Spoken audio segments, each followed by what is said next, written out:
राम राम जी, आपका अपने YouTube channel advocate Kuldeep Malik team royal rifle पे बहुत बहुत स्वागत है। जैसा कि आप सबको मैंने पिछली वीडियो में बताया था, आज हम बात करेंगे नीरज भवाना के बारे में। आप लोगों से बोला था कि आप कमेंट करें, आपने बहुत सारे कमेंट करे, साथ ही इंस्टाग्राम पर भी मैसेज करे। आप सबको धन्यवाद, आपके सवाल जितने भी हैं मैंने लिए हैं।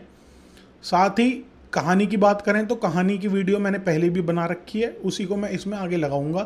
पहले हम सवाल जवाब जो आपके हैं वो करेंगे और ज़्यादा देर ना करते हुए इस वीडियो को शुरू करते हैं। चैनल पर फर्स्ट टाइम आए सब्सक्राइब करके बेल आइकन दबाएं ताकि आने वाली वीडियोस की नोटिफिकेशन आपको मिलती रहे। ये सीरीज़ कंटिन्यू रहेगी। आप लोग नाम लिखते रहिए किसकी कहानी आपको सुननी है, जिस पे सबसे ज़्यादा लाइक मिलेंगे कमेंट पे, उस वीडियो को हम नेक्स्ट इस सीरीज़ में कंटिन्यू करेंगे। ज़्यादा देर ना करते हुए पहला सवाल लेते हैं। ये सबसे ज़्यादा पूछा गया सवाल है। सुनील सोनी, अनुज यादव और भंडारी जी हैं, उन्होंने ये सवाल पूछा कि इस टाइम नीरज भवाना कहाँ पे है। तो आप सबको बता दूं, नीरज भवाना इस टाइम दिल्ली की तिहाड़ जेल के अंदर बंद है। 40 से ज़्यादा मुकदमे चल रहे हैं। दिल्ली का दाऊद इब्राहिम मीडिया वाले नीरज भवाना को बोलते हैं। सबसे कुख्यात गैंगस्टर इस टाइम अगर कोई है तो वो नीरज भवाना है। दूसरा सवाल है, द दिव्यांश का यूट्यूब पे कमेंट आया, नीरज भवाना की जेल की पिक्स क्यों नहीं आती हैं। ऐसा नहीं है दोस्तों, बट शायद आप लोगों तक नहीं पहुँचती। हमारे पास नीरज भवाना की जेल की पिक्चर्स कुछ हैं, वो मैं आपको दिखाना चाहता हूँ। आप लोग साइड में स्लाइड चल रही होंगी, देख सकते हो। तीसरा सवाल है, ये यूज़र नेम है जिसका कोई नाम नहीं है। इन्होंने पूछा है कि नीरज भवाना ने सुंदर बाबा, जो कि नीतू दावोडिया गैंग के आप कह सकते हो लीडर की तरह था, उसके मर्डर की जिम्मेदारी ली। ये मर्डर बहुत ही खतरनाक मर्डर हुआ था गुलशन ढाबा मुरथल में, पार्किंग में। उसकी जिम्मेदारी की पोस्ट नीरज भवाना ने डाली।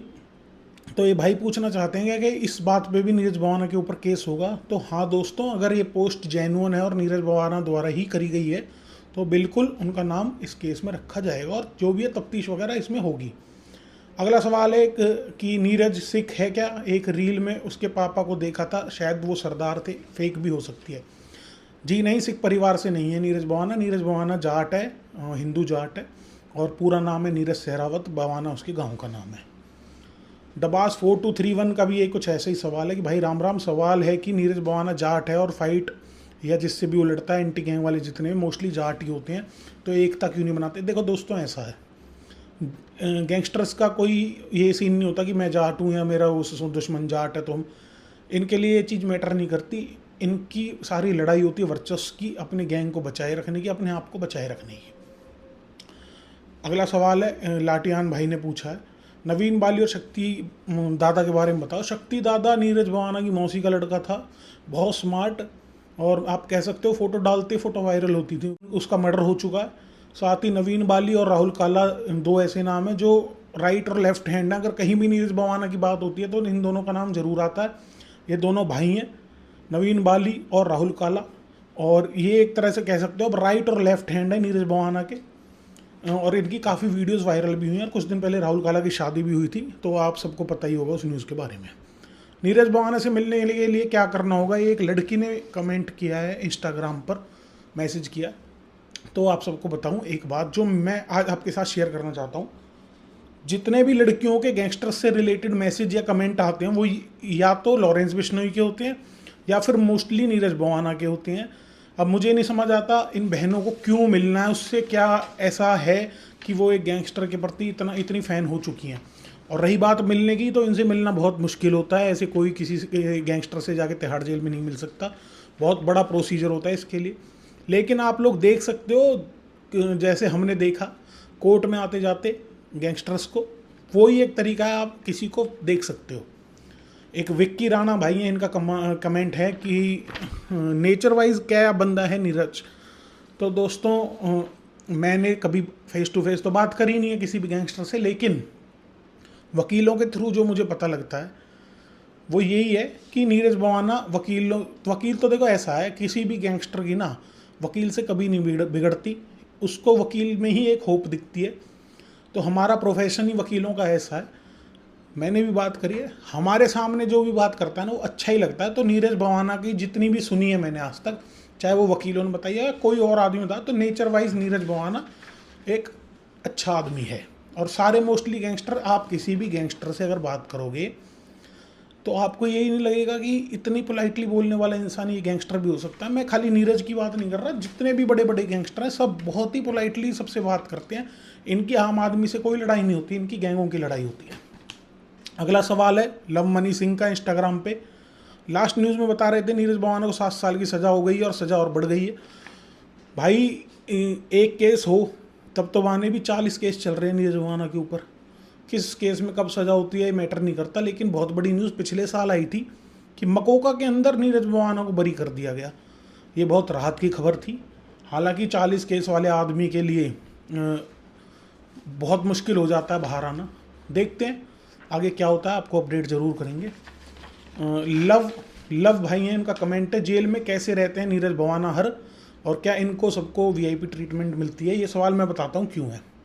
राहुल काला और नवीन बाली की कुछ वीडियोस हैं जिसमें वो जेल में खाना वाना खा रहे हैं, अपना एंजॉय कर रहे हैं, जिस भी हिसाब से कर रहे हैं, वो वायरल हुई थी, लेकिन उनमें नीरज भवाना को नहीं देखा गया।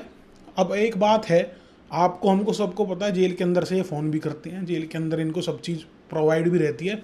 ये लूप होल है हमारे सिस्टम का जो कि ठीक होना चाहिए, क्योंकि अगर कोई जेल के अंदर गैंगस्टर है और उसको बाहर कम्युनिकेट ना करने दिया जाए तो उसकी गैंग ऑटोमेटिकली ख़त्म हो जाएगी धीरे धीरे। तो एक बहुत बड़ा लूप होल है और ये जल्द से जल्द ख़त्म होना चाहिए। यही हमारी तो जो है रिक्वेस्ट भी कह लो आप, या हमारी तरफ से एक सुझाव भी कह लो हमारे सिस्टम को। डी समीर खान भाई हैं, इंस्टाग्राम पे कमेंट करते हैं कि क्या नीरज भवाना और लॉरेंस बिश्नोई की आपस में कोई दुश्मनी है। दोस्तों, बड़ी गैंग जितनी भी होती है ना, इनकी दुश्मनी हमेशा रहती भी है, लेकिन डायरेक्टली नीरज भवाना और लॉरेंस बिश्नोई की दुश्मनी नहीं है। इनकी दुश्मनी सिर्फ वर्चस्व को होती है, इनके शूटर्स, इनके लड़कों की होती है। हाँ, नीरज भवाना का नाम 2-3 बार डायरेक्टली लिंक जब हुआ नीरज भवाना का लॉरेंस बिश्नोई के खिलाफ, वो 2 बार की तो मुझे याद है अभी।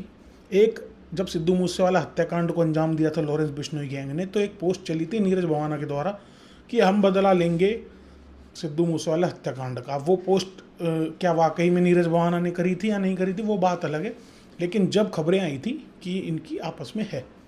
इसके बाद उससे पहले एक महाल लड़का था जो सागर हत्याकांड हुआ था, सुशील कुमार पहलवान वाला, ओलंपिक वाला। उस कांड में सागर के साथ एक लड़का था महाल जिसकी पिटाई हुई थी, वो काला जठेड़ी का भांजा बताया गया। और ये बताया गया कि जो लोग मारने आए थे सुशील कुमार के साथ, उनका कुछ लिंक था नीरज भवाना के साथ। अब क्या सच्चाई है क्या नहीं, लेकिन वहाँ भी नीरज भवाना, लॉरेंस बिश्नोई का नाम खूब आपस में सामने सामने चला था। काला जठेड़ी का नाम सोनू महाल की वजह से था, और काला जठेड़ी और लॉरेंस बिश्नोई की करीबियाँ आप सबसे छुपी है ही नहीं। तो ये सब कमेंट थे, क्वेश्चंस थे आप लोगों के। बहुत अच्छा लगा आपने इतने क्वेश्चंस पूछे। अब हम बात करते हैं कहानी की। तो मैं कहानी लगा रहा हूँ अब इस वीडियो में जो मैंने पहले सुनाई थी। दोस्तों, अगर बात करें इन गैंगस्टरों की, तो जैसे हम इन्हें देखते हैं, रील्स में देख लें, इंस्टाग्राम पर देख लें, इनकी छोटी छोटी वो देखते हैं कि जेल से जा रहे हैं, पुलिस इनके साथ है, पीछे गाने लगे होते हैं, तो ये बहुत अच्छे लगते हैं। बट रियल लाइफ में जो इनकी ज़िंदगी है ना, वो कुछ और ही है। एक स्टडी के अनुसार ये पाया गया है कि मोस्टली 95-90% गैंगस्टर 40 की उम्र भी नहीं देख पाते, और जो देखते हैं वो ज़्यादातर अपनी ज़िंदगी जेल में ही काट देते हैं। तो दोस्तों, ऐसा रास्ता है ये गुनाह का कि जो इसमें एक बार घुस जाता है उसकी फिर वापसी नहीं हो पाती। इसके अलावा आपको बता दें कि अगर बात करें नीरज भवाना की, तो नीरज भवाना दिल्ली का दाऊद इसे मीडिया बोलती है, और इस टाइम सबसे बड़ी गैंग दिल्ली में नीरज भवाना की है। अगर बात करें पर्सनैलिटी की, तो वाकई में किसी हीरो से कम पर्सनैलिटी नहीं है नीरज भवाना की। दोस्तों, इतना सुंदर लड़का, इतना बढ़िया घर से लड़का था वो, और ये सब मतलब अच्छे खासे परिवार से था।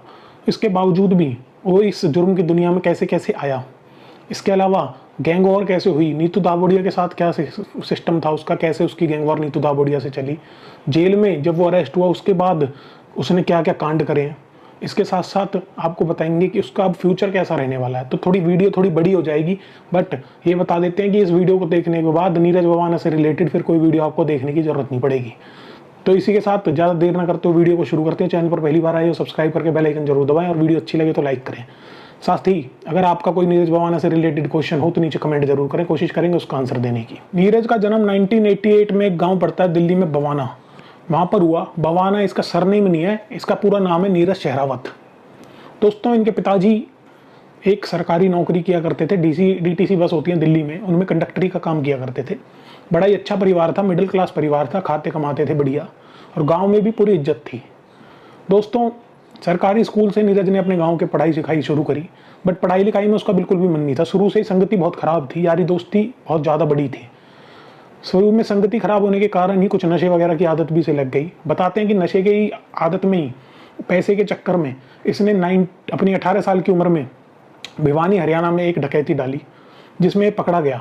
उससे पहले भी कुछ बिजनेसमैनों को ब्लैकमेल करता था, उनसे पैसे वगैरह की रंगदारी मांगा करता था। वो जो भिवानी में इसने डकैती डाली थी, उसके बाद इसे तिहाड़ जेल जाना पड़ा।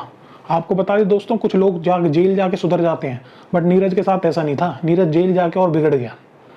हुआ ऐसा कि जेल में इसकी मुलाकात हुई फजल उर रहमान से। फजल उर रहमान दाऊद का एक गुर्गा था और पूरे एनसीआर में दाऊद इब्राहिम का काम देखा करता था। दोस्तों, उससे जब इसकी दोस्ती हुई तो इसने दाऊद इब्राहिम के बारे में जाना और इसके मन में एक लालसा जागी कि मैं भी दाऊद इब्राहिम जैसा ही बनूंगा, मुझे दिल्ली का दाऊद बनना है। और उस दिन से ये सपना इसके मन में आ गया कि मुझे दिल्ली का दाऊद बनना है।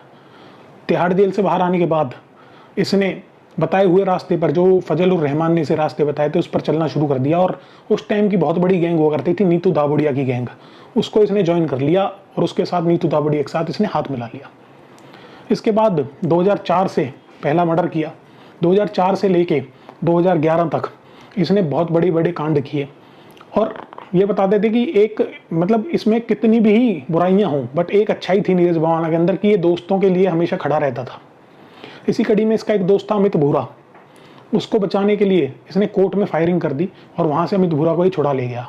इसी कड़ी में कोर्ट से ही पुलिस वालों की एक AK-47 लेकर भी वहाँ से भाग गया, जिसके बाद इस पर मकोका जैसी बड़ी धारा भी लगी। फिर बात आ जाती है 2011 तक ये नीतू दावड़िया के साथ रहा, बट 2011 में कुछ ऐसा हुआ कि इसकी और नीतू दावड़िया की बिगड़ गई। कारण था, एक टटेसर गांव पड़ता है, वहाँ का लड़का था सोनू पंडित, उसने भी इनकी गैंग को ज्वाइन करा और उसकी और नीरज की दोस्ती अच्छी हो गई थी। बताते हैं कि नीरज की और सोनू की दोस्ती के कारण नीतू दावड़िया को ये लगने लगा कि ये दोनों मिलकर अब मेरी हत्या कर सकते हैं, या फिर ये अब अपनी अलग गैंग बनाएंगे और मेरा वर्चस्व कम हो जाएगा। इसी कड़ी में नीतू दावड़िया ने सोनू को किडनैप करके बेरहमी से 2012 में उसकी हत्या कर दी। उसके शरीर को नीतू दावड़िया ने करनाल के जंगल में जाकर जला दिया। ये घटना के बाद नीरज की और नीतू दावड़िया की गैंग वॉर शुरू हो गई, क्योंकि नीतू का खास दोस्त नीरज हुआ करता था, बट उनकी दोस्ती के बीच में सोनू आ गया। और सोनू के कत्ल के बाद नीरज और नीतू की दुश्मनी हो गई। नीरज ने सोच लिया था कि अब नीतू से बदला लेना है अपने दोस्त सोनू का। नीतू दावड़िया हमेशा नीरज के ऊपर भारी पड़ा करता था और कभी भी नीतू दावड़िया मौका नहीं छोड़ता था जब नीरज भवाना के किसी ना किसी गैंगस्टर को मार ना दे। 6 से 7 लाख रुपए का इनाम था नीतू दावड़िया के ऊपर, और नीतू दावड़िया ने जब तक वो जिया अपना एक तरफा राज किया। 24 अक्टूबर 2013 को वसंत कुंज इलाके में स्पेशल सेल को एक टिप मिलती है कि नीतू दावड़िया अपने 2 साथियों के साथ आ रहा है। स्पेशल सेल के ऑपरेशन में नीतू दावड़िया और उसके साथियों को मार गिराया गया। उस दिन के बाद कोई भी बड़ा ग्रुप कोई भी बड़ा दुश्मन नीरज भवाना का नहीं बचा और नीरज भवाना एक छत्र राज करने लगा दिल्ली के ऊपर। उसके बाद बचे कुचे जो लोग थे उनसे सोनू का बदला लेने के लिए नीरज भवाना ने एक ऑपरेशन सा छेड़ दिया। इसी कड़ी में नीरज भवाना ने 2014 में संदीप टाटेसर को मार गिराया। साथ ही कुछ दिन बाद रानीबाग इलाके में प्रदीप ढैया और अनिल को भी मार गिराया। ये भी नीतू दावड़िया गैंग के ही मेंबर थे। दोस्तों, इस गैंग वॉर में तकरीबन दर्जनों लोग मारे गए और नीतू दावड़िया की तरफ से ज़्यादा लोग मारे गए। नीतू दावड़िया की गैंग की कमान संभाली फिर पारस ने, जिसको आगरा से पुलिस ने अरेस्ट कर लिया और तिहाड़ जेल उसको ले आया गया। फिर कुछ दिन बाद ये जब गैंग वॉर चल रही थी तो दिल्ली पुलिस इतनी परेशान हो गई थी नीरज भवाना के नाम से कि उस पर लाखों रुपए का इनाम रख दिया गया और उसको पकड़ने के लिए ऑपरेशन चलाया गया, ऑपरेशन भवाना। इसी कड़ी में 2015 में दिल्ली पुलिस के और स्पेशल सेल के पास एक टिप आती है कि नीरज भवाना आज एक अपने साथी के साथ अपने घर आने वाला है भवाना में, और दिल्ली पुलिस और स्पेशल सेल की टीमें मिलकर उसको पकड़ने के लिए वहाँ पर जाल बिछा देती हैं उसके घर के वहाँ। 35 मिनट इंतजार करने के बाद वही गाड़ी जिसकी टिप मिलती है, इतनी तगड़ी टिप मिली थी कि टीम को जो पकड़ने आई हुई थी उनको ये भी पता था कि गाड़ी का नंबर क्या है और गाड़ी का कलर मेक क्या है। दोस्तों, 35 मिनट बाद जब वो गाड़ी वहाँ पर आकर रुकती है तो नीरज भवाना और उसके एक साथी को वहाँ से पकड़ा लिया जाता है। इसके बाद नीरज भवाना 2015 से अब तक तिहाड़ जेल में बंद है। जेल में बंद होने के बाद भी नीरज भवाना ने कोई कमी नहीं छोड़ी अपने गैंग वॉर में। वो नहीं चाहता कि उसके अपोजिट कोई भी खड़ा हो। इसी कड़ी में 25 अगस्त 2015 को पुलिस कोर्ट ले जाते टाइम नीरज भवाना को उनके साथ पारस जो कि नीतू दाबोडिया की गैंग को संभाल रहा था और उसके साथी को कर देती है, तो 2 जने पारस और उसका साथी हो जाते हैं और 7 लोग नीरज भवाना गैंग के होते हैं उस वैन में। वो लोग कोर्ट तक जाते हैं आराम से। उसके बाद वो वहाँ पे ही प्लान बना लेते हैं कि आज नीतू दाबोडिया के जो पारस है इसको भी उड़ा देना, और आते टाइम वो जो सारे मिलकर नीरज भवाना के साथ पारस और उसके साथी का मर्डर बस में कर देते हैं जेल जाते टाइम। इसके बाद 2017 में राजेश धुरमुट को रोहिणी जेल के बाहर मार गिराया गया, उसमें भी नीरज भवाना का ही नाम बताते हैं। दोस्तों इस टाइम नीतू दाबोडिया की गैंग को राजेश भवानिया संभाल रहा है, और राजेश एकमात्र अब एक ऐसा इंसान बचा है जो नीरज भवाना के लिए जान का खतरा है, जिसे नीरज भवाना अपनी जान का दुश्मन मानता है। समय समय पर नीरज भवाना की खबरें जेल से आती रहती हैं और वो सुर्खियों में बना रहता है, जिसका एक कारण है कि उसकी फैन फॉलोइंग है। कुछ लोग उसे अब भी फैन फॉलो मतलब उसको फॉलो करते हैं, उसके पेजेस बने हुए हैं और लाखों फॉलोअर इंस्टाग्राम और फेसबुक जैसे प्लेटफॉर्म्स पर नीरज भवाना के हैं। पता नहीं कैसे और कौन इन पेजेस को संभालता है। खबर आती रहती है, जैसे नीरज भवाना के बीच में खबर आई थी कि छोटा राजन की जान को खतरा है नीरज भवाना से, क्योंकि नीरज भवाना को दाऊद इब्राहिम का करीबी माना जाता है और छोटा राजन और नीरज उसकी दाऊद इब्राहिम की तो दुश्मनी जग जाहिर है। दोस्तों इसके अलावा बीच में एक खबर भी आई थी कि नीरज भवाना अपने लिए आईपैड और नॉनवेज खाने की भी मांग करता है, क्योंकि उसे भी पता है कि अब जेल से बाहर निकलना उसके लिए बहुत मुश्किल है। अगर बात करें अब नीरज भवाना के फ्यूचर की कि क्या फ्यूचर रहता है ऐसे लोगों का जो ये अपराध की दुनिया में आ जाते हैं, जैसा कि मैंने वीडियो के स्टार्टिंग में भी बताया था कि मोस्टली 90 to 95% जो गैंगस्टर होते हैं, बड़े गैंगस्टर होते हैं, वो 40 से ज़्यादा अपनी उम्र नहीं देख पाते। अगर वो 40 से ऊपर जीते भी हैं तो ज़्यादातर उनकी ज़िंदगी जेल में कट जाती है। कुछ ऐसा ही नीरज भवाना के साथ भी होगा। कोई उम्मीद नहीं है कि वो कभी जेल से बाहर आ पाएगा, और अगर आया भी तो उसकी जान को बहुत खतरा है। हम तो यही उम्मीद करेंगे कि जो नीरज भवाना ही क्यों ना हो, कोई भी अगर गलती से इस रास्ते पे चल गया है तो उसे सुधर जाना चाहिए। पर नीरज भवाना की लाइफ को देखकर जो जेल में अब जी रहा है, लगता नहीं है कि नीरज भवाना कभी सुधरेगा, क्योंकि उसे तो दिल्ली का दाऊद। अभी तक अगर आप लोग यहाँ पे हो और इस वीडियो को देख रहे हो तो सबका तहे दिल से शुक्रिया। इस वीडियो को यहीं एंड करते हैं और कल मिलते हैं एक और कहानी के साथ। जय हिंद, जय भारत। मलिक एडवोकेट ने सदा सबका